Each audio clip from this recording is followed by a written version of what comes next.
जी नमस्कार, आप सबों का बहुत बहुत स्वागत है आपके अपने वैभव क्लासेस के इस YouTube परिवार पर। इस वीडियो में हम लोग देखने वाले हैं कि जो आपके CBCS पैटर्न पर आधारित बॉटनी ऑनर्स MJC का जो पेपर 5th है, और इसमें जो है आपका MJC 5 में आता है मॉर्फोलॉजी एंड एनाटॉमी, जो आपके जो है सेमेस्टर 4th के बॉटनी MJC के अंतर्गत जो दूसरा यूनिट है, इसमें जो है आता है आपका पहला जो टॉपिक है वो है मेरिस्टेम एंड परमानेंट टिश्यू। ठीक है, तो आज इसी पर हम लोग कंप्लीट चर्चा करने वाले हैं और इसमें हम लोग देखेंगे कि कौन कौन से जो हैं टॉपिक्स हम लोगों को कवर करने पड़ते हैं आपके यूनिवर्सिटी एग्जामिनेशंस में, जो आपके न्यू पैटर्न्स पर आधारित हैं, जो आपके CBCS पैटर्न पर बेस्ड है। तो यहाँ पर हम लोग समझने वाले हैं कि किस तरह से हम लोग इसको जो है अच्छी तरह से समझ करके यूनिवर्सिटी एग्जामिनेशंस में अच्छे से अच्छे मार्क्स हासिल कर सकते हैं। और जो भी इनसे जुड़ी जानकारी है ना, मेरिस्टेम एंड परमानेंट टिश्यू से, ये हम लोग आज कंप्लीट समझने वाले हैं। और साथ ही साथ जो है आप अपने पास जो है कॉपी और एक कलम रख सकते हैं। जितनी भी सारी जानकारी हम लोग यहाँ पर देखेंगे, आप नोट्स भी करते चले जाइएगा, और जो आपका रिटन नोट्स होगा वो हम आपको प्रोवाइड करा देंगे, इसी पर आधारित होगा। ठीक है, तो हम लोग कुल मिलाकर के यहाँ पर दोनों लैंग्वेज में देखेंगे कि हिंदी में और इंग्लिश दोनों में, ताकि जो बच्चे जो हैं हिंदी माध्यम में लिखेंगे उनके लिए भी किसी तरह की समस्या ना हो, और इंग्लिश मीडियम वाले भी बच्चे जो है वो अच्छी तरह से समझ सके। तो हम लोग यहाँ पर दोनों भाषा में बात करेंगे। चलिए अब हम लोग शुरू करते हैं। तो पहला जो हम लोग का टॉपिक है यूनिट 2 का, वो है हम लोग का मेरिस्टेम एंड परमानेंट टिश्यू। ठीक है, देखिए सबसे पहले हम लोग ये जाने कि टिश्यू क्या होता है। देखिए टिश्यू को हम लोग क्या कहते हैं हिंदी भाषा में? उत्तक कहते हैं। क्या कहते हैं? उत्तक कहते हैं। और ये उत्तक जो बने होते हैं वह सेल से बने होते हैं। तो सबसे पहले हम लोग ये समझ लेते हैं सेल यानी कोशिका क्या होता है। ठीक है, उसके बाद हम लोग जानेंगे उत्तक, फिर जानेंगे पादप उत्तक, और पादप उत्तक में मेरिस्टेम और परमानेंट टिश्यू, फिर हम लोग जानेंगे कि मेरिस्टेम एंड परमानेंट टिश्यू क्या होता है। ठीक है, चलिए अब देखिए यहाँ पर टिश्यू है। टिश्यू को हिंदी भाषा में क्या कहते हैं? उत्तक कहते हैं। और ये जो टिश्यू होते हैं ये बने होते हैं कोशिकाओं से मिलकर के। जैसा कि हम लोग पहले से जानते हैं कि कोशिका जो है वह जीवन की संरचनात्मक और क्रियात्मक इकाई है। यानी कि कोशिका क्या होती हैं? यह जीवन की क्या होती हैं? जीवन की या सजीव की क्या होती हैं? संरचनात्मक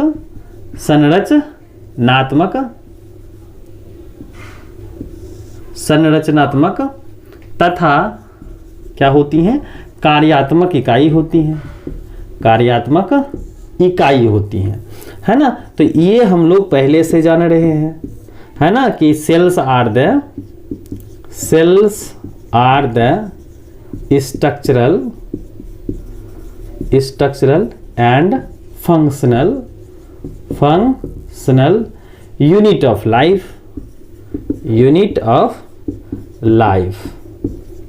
यानी कि जीवन की संरचनात्मक और क्रियात्मक इकाई को क्या कहते हैं?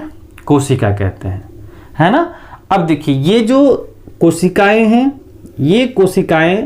ये सबसे पहले जो डिस्कवरी करने वाले व्यक्ति थे वो थे आपके रॉबर्ट हुक।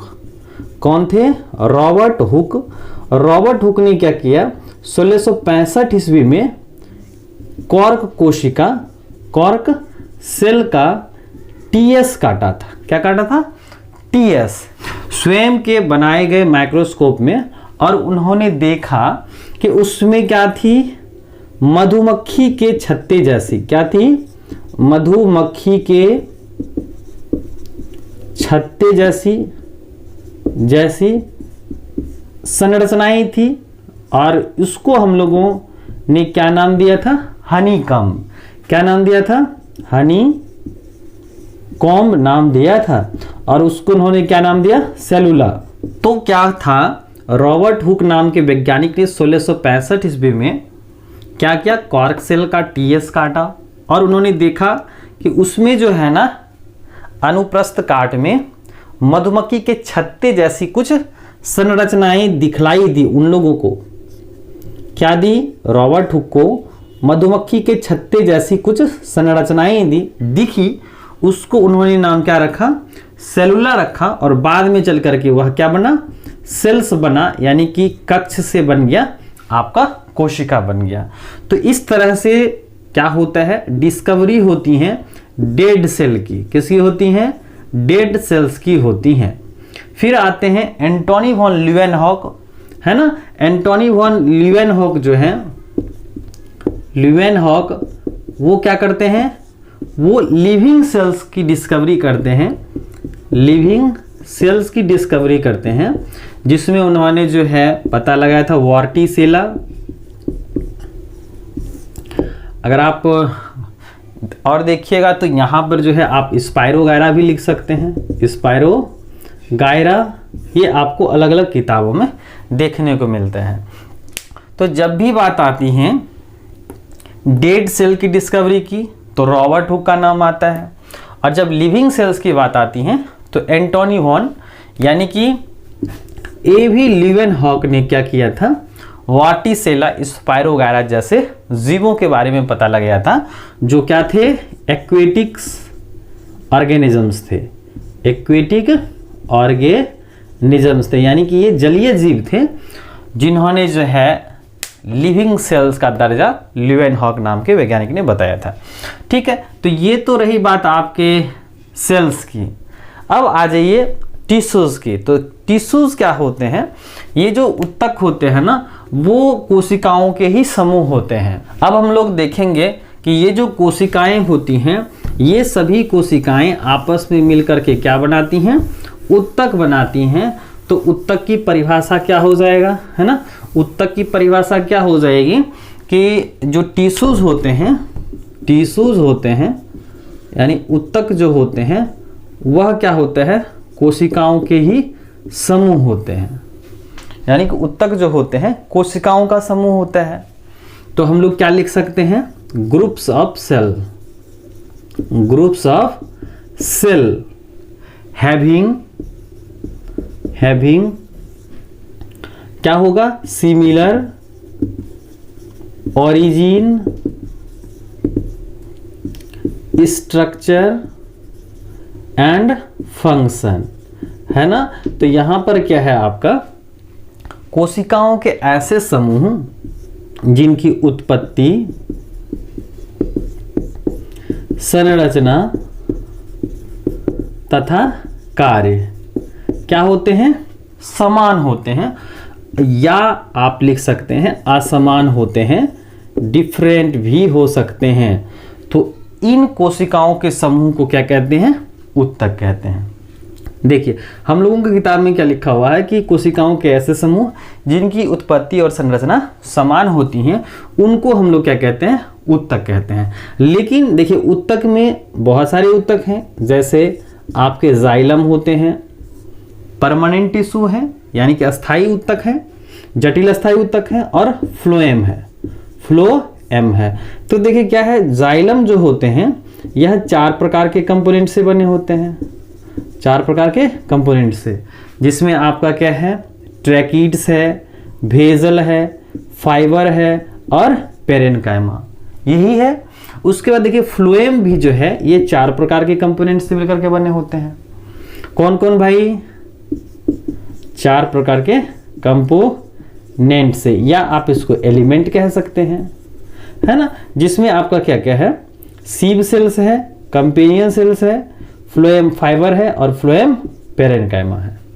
तो यहाँ पर हम लोग क्या देखते हैं कि जाइलम जो होता है और फ्लोएम जो होता है वह अलग अलग प्रकार के कंपोनेंट से बने होते हैं, और सबकी जो संरचनाएं होती हैं वो भी अलग अलग होती हैं, इनका काम भी अलग अलग होता है। जाइलम जो क्या करते हैं, जल का संवहन करते हैं, वाटर कंडक्शन करते हैं, और ये क्या करते हैं, फूड कंडक्शन करते हैं। तो इस तरह से देखिए यहाँ पर संरचनाएं और ओरिजिन, फंक्शन, ये सब अलग अलग है। तो हम लोग यहाँ पर क्या कहेंगे कि कोशिकाओं के ऐसे समूह जिनकी उत्पत्ति, संरचना और कार्य ये समान और असमान ये दोनों हो सकते हैं, तो कोशिकाओं के ऐसे समूह को क्या कहते हैं? उत्तक कहते हैं। तो अब देखिए यहाँ पर हम लोग को ध्यान में रखना होगा ओरिजिन, स्ट्रक्चर एंड फंक्शन ये समान और असमान दोनों हो सकते हैं। तो इस स्थिति में वैसे कोशिकाओं के समूह को क्या कहेंगे? उत्तक कहेंगे, है ना, टिश्यू कहेंगे। अब देखिए ये टिश्यू जो होते हैं कहाँ होते हैं? तो टिश्यू भाई जो होते हैं ना, ये प्लांट्स में भी होते हैं और एनिमल्स में भी होते हैं। कहाँ होते हैं? ये प्लांट्स में भी होते हैं और एनिमल्स में भी होते हैं। तो देखिए जब पौधे में रहेगा यानी वनस्पति में रहेगा तो उसको हम लोग क्या कहेंगे? Plant tissue. क्या बोलेंगे? Plant tissue. और जब जंतुओं में रहेगा तो उसको हम लोग क्या कहेंगे? Animal tissue. यानी कि जो उत्तक होते हैं वो पौधों में भी मिलते हैं और जंतुओं में भी मिलते हैं। तो पादप उत्तक हो गया आपका, और क्या हो गया? जंतु उत्तक। और हम लोग यहाँ पर किस चीज़ की चर्चा करेंगे? पादप उत्तक की चर्चा करेंगे, यानी कि एक ऐसे उत्तक जो पौधों में पाए जाते हैं। इसके बारे में हम लोग अब देखेंगे। तो देखिए यहाँ पर हम लोगों ने सीखा कोशिका क्या है, कोशिका की क्या परिभाषा है, कोशिका जो है सबसे पहले किसने बताया था कोशिका के बारे में, और फिर जो है जीवित कोशिका, मृत कोशिका के बारे में। और ये सभी आपके ऑब्जेक्टिव प्रश्न पत्र में जरूर देखने को मिलेंगे। यानी कि जैसे सेल थ्योरी है, सेल थ्योरी के बारे में किसने बताया था?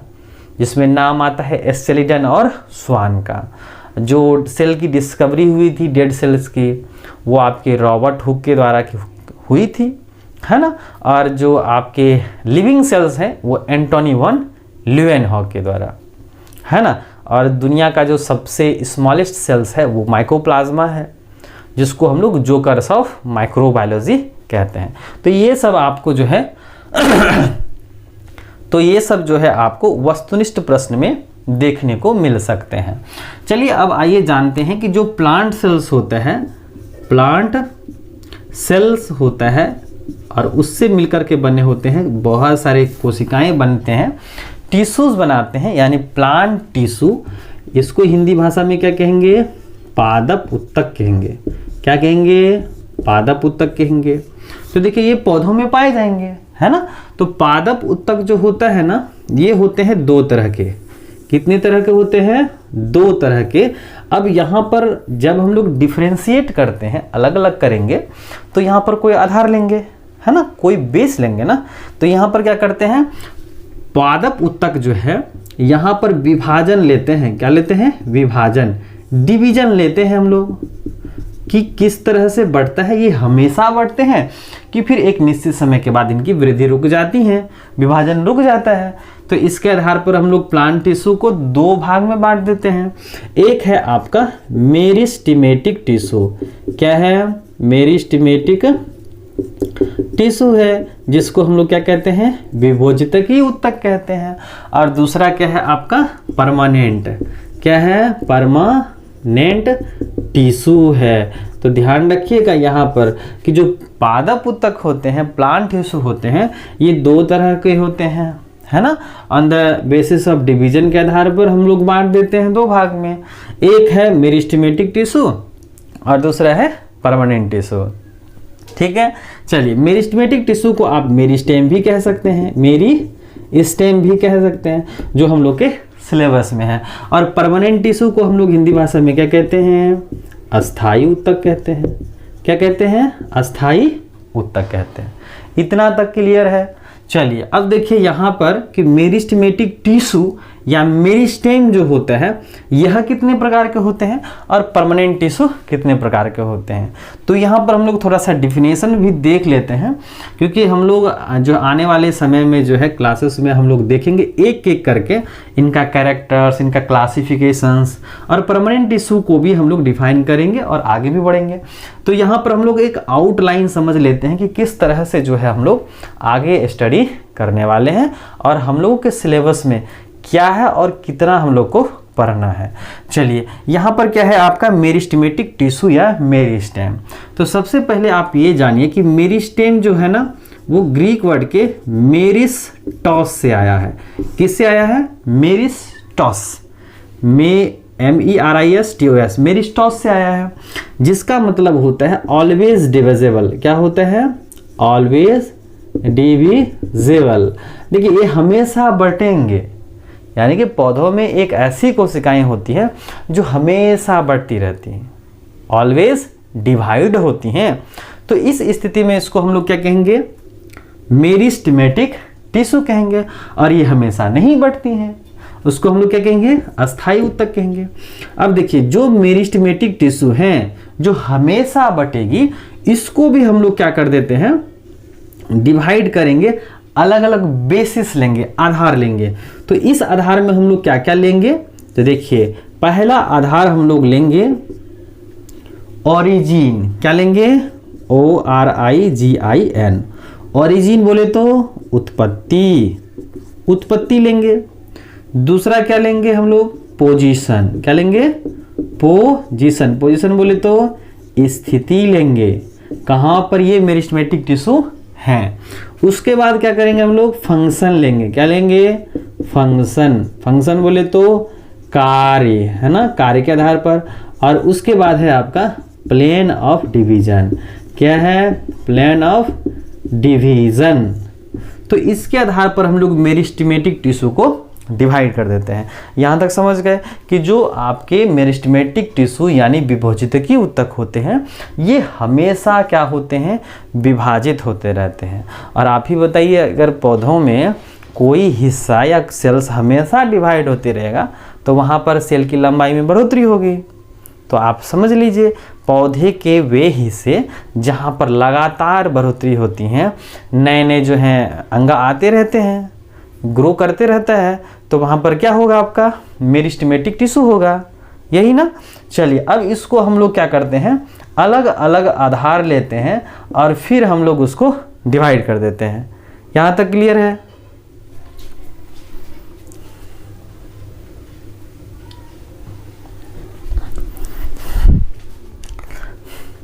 तो यहाँ तक क्लियर है। अब देखिए ओरिजिन है, उत्पत्ति है कि नहीं? उत्पत्ति। देखिए उत्पत्ति के आधार पर जो है हम लोग मेरिस्टेमेटिक टिश्यू को फिर डिवाइड करते हैं। इसमें हम लोग क्या करते हैं? इसको 3 भाग में बांटते हैं। कितने भाग में? 3 भाग में। पहला जो है वो है प्रोमेरिस्टेम। क्या है? प्रोमेरिस्टेम। क्या है? प्रोमेरिस्टेम। दूसरा है प्राइमरी, मेरिस्टेम। और उसके बाद क्या है? सेकेंडरी। क्या है भाई? Secondary meristem. तो ध्यान रखना है आपको कि ओरिजिन या उत्पत्ति के आधार पर मेरिस्टेम के 3 प्रकार, प्रोमेरिस्टेम, प्राइमरी मेरिस्टेम और सेकेंडरी मेरिस्टेम। समझ गए? अब देखिए पोजीशन है, स्थिति है। तो स्थिति के आधार पर हम लोग इसको 3 भाग में फिर से बांटे। पहला स्थिति के आधार पर कौन कौन? एपिकल यानी शीर्ष पर होगा, पुलछी जिसको बोलते हैं। उसके बाद देखिए, उसके बाद है आपका लेटरल, पार्श्व।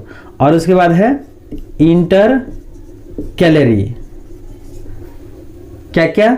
एपिकल, लेटरल और इंटर कैलरी। किसके आधार पर? स्थिति के आधार पर। ठीक है, चलिए। उसके बाद है फंक्शन। फंक्शन माना कार्य। तो फंक्शन के आधार पर हम लोग इसको बांटते हैं 3 प्रकार से। एक है आपका डर्मेटोजेन। क्या है? डर्मेटोजेन, पेरिब्लेम और प्ल्यूरोम। हाँ भाई, यही जो कार्य है आपका मेरिस्टेमेटिक टिश्यू को हम लोग उनके कार्य के आधार पर हम लोग 3 भाग में बांट दिए, डर्मेटोजेन, पेरिब्लम और प्लूरोम। अब देखिए प्लेन ऑफ डिवीजन के आधार पर हम लोग इसको फिर 3 भाग में बांट देते हैं। एक है आपका मास, दूसरा है plate and rib, mass, plate और रिब। तो ये क्या है आपका मेरिस्टेमेटिक टिश्यू का क्लासिफिकेशंस है, या आप इसको टाइप्स कह सकते हैं। इसको हम लोग इस आधार पर क्या करते हैं, वर्गीकृत कर देते हैं। इतना तक क्लियर है भाई कि जो मेरिस्टेमेटिक टिश्यू है, मेरिस्टेम है, इसको हम लोग किसको किसको आधार माने, उत्पत्ति को मान लिए, पोजीशन को मान लिए, काम को यानी फंक्शन को मान लिए, और फिर क्या है प्लेन ऑफ डिवीजन। तो इनके आधार पर हम लोग 3 टाइप कर दिए, है ना। ये आप याद करिएगा, है ना, ये और आपको परीक्षा में मिलेगा ही मिलेगा। लॉन्ग टाइप में ये प्रश्न पत्र पूछे जाएंगे आपका, MJC हो चाहे MIC हो, कहीं ना कहीं आपको इससे प्रश्न पत्र देखने को मिलेंगे। ठीक है, तो ये ध्यान दीजिएगा, आपको पूछा जाएगा मेरिस्टेमेटिक टिश्यूज क्या है, मेरिस्टेमेटिक टिश्यू के कुछ कैरेक्टर्स और उनका क्लासिफिकेशंस लिखना है। तो हम लोग आगे देखेंगे एक एक करके। ठीक है, पहले हम लोग आउटलाइन देख लेते हैं, हमको कैसे क्या पढ़ना है। अब देखिए परमानेंट टिश्यू, परमानेंट टिश्यू जो होते हैं यह भी होते हैं 2 तरह के। कितने तरह के होते हैं भाई, 2 तरह के। ये अस्थायी ऊतक हमेशा नहीं बंटने वाले हैं। ये होते हैं 2 तरह के। पहला होता है सिंपल परमानेंट टिश्यू, इसको क्या बोलते हैं, सरल अस्थायी ऊतक। और दूसरा क्या है, कॉम्प्लेक्स, कॉम्प्लेक्स परमानेंट टिश्यू, क्या बोलिए, जटिल अस्थायी ऊतक। सिंपल परमानेंट टिश्यू किसको बोलते हैं कि अगर परमानेंट टिश्यू किसी एक प्रकार की कोशिका से बना होगा, कोई एक सिमिलर टाइप ऑफ सेल्स, तो उसको क्या बोलेंगे, सिंपल परमानेंट टिश्यू। जैसे पेरेनकाइमा, पेरेनकाइमा, उसके बाद क्या है कोलेनकाइमा, और उसके बाद एस्क्लेरेनकाइमा। समझ गए। तो simple permanent tissue parenchyma, collenchyma और एस्क्लेरेनकाइमा। फिर हम लोग आगे देखेंगे कि पेरेनकाइमा कैसा होता है, कोलेनकाइमा कैसा होता है और एस्क्लेरेनकाइमा किस तरह से होता है। ठीक है, उसके बाद है complex permanent tissue. Complex permanent tissue फिर 2 तरह के होते हैं। एक होते हैं आपके जाइलम और उसके बाद क्या होते हैं फ्लोएम। और जाइलम फ्लोएम हम लोग पहले भी देखे कि जाइलम जो होते हैं 4 कंपोनेंट्स, कौन कौन भाई, ट्रैकिड्स, भेजल, फाइबर और पेरेनकाइमा, यही है ना। अब देखिए फ्लोएम में क्या है, कंपेनियन सेल्स है, सिव सेल्स है, इसके बाद फाइबर है और पेरेनकाइमा। तो इस तरह से जो है हम लोगों को कंप्लीट करने हैं क्या क्या भाई, परमानेंट टिश्यू और मेरिस्टेमेटिक टिश्यू। ये आपके क्या है प्लांट टिश्यूज के ये अलग अलग जो है क्राइटेरियाज हैं, यहाँ पर हम लोग को इतना कवर करना पड़ेगा। और इसमें जो है हम लोग जो है विस्तारित रूप से हम लोग नेक्स्ट क्लास में देखेंगे कि जो आपका मेरिस्टेमेटिक टिश्यू है क्या डिफिनेशंस है इसका, ये इस शब्द के बारे में सबसे पहले किसने बताया था, इनके कौन कौन से गुण लक्षण होते हैं, ये जो डिफरेंशिएशन है, ये जो आपका अलग अलग टाइप है, ये बेसिस है, हम लोग इसका एक एक करके हम लोग अध्ययन करेंगे। तो यहाँ पर हम लोग देखिए परमानेंट टिश्यू हो, आपका मेरिस्टेमेटिक टिश्यू हो, किस तरह से हम लोग इस तरह से यहाँ पर सिलेबस में रखा गया है। तो यहाँ पर हम लोग जितने भी सारे मुद्दे यहाँ पर देखने वाले हैं वो कहीं ना कहीं आपके वस्तुनिष्ठ प्रश्न से, और जो भी इनके थ्योरीज होंगे वो हम आपको जो है नोट्स के माध्यम से यहाँ पर उपलब्ध करा देंगे। ठीक है, तो जो बच्चे चैनल पर नए हैं चैनल को सब्सक्राइब कर लीजिएगा, अपने साथी के साथ जो बच्चे इस चैनल पर नए हैं चैनल को सब्सक्राइब कर लीजिएगा, अपने साथी के साथ ज़रूर शेयर कीजिएगा ताकि आने वाली वीडियोस की नोटिफिकेशंस और अपने साथी जो हैं जो MJC हों, MDC हों या फिर MIEC हों, उन्होंने जो है सेमेस्टर 4 में, और ये आपका सिलेबस है तो उनके लिए भी जो है ये मददगार सिद्ध हो जाएंगे। तो चलिए आज के लिए बस इतना ही, हम लोग मिलते हैं एक नए वीडियो में एक नए टॉपिक के साथ।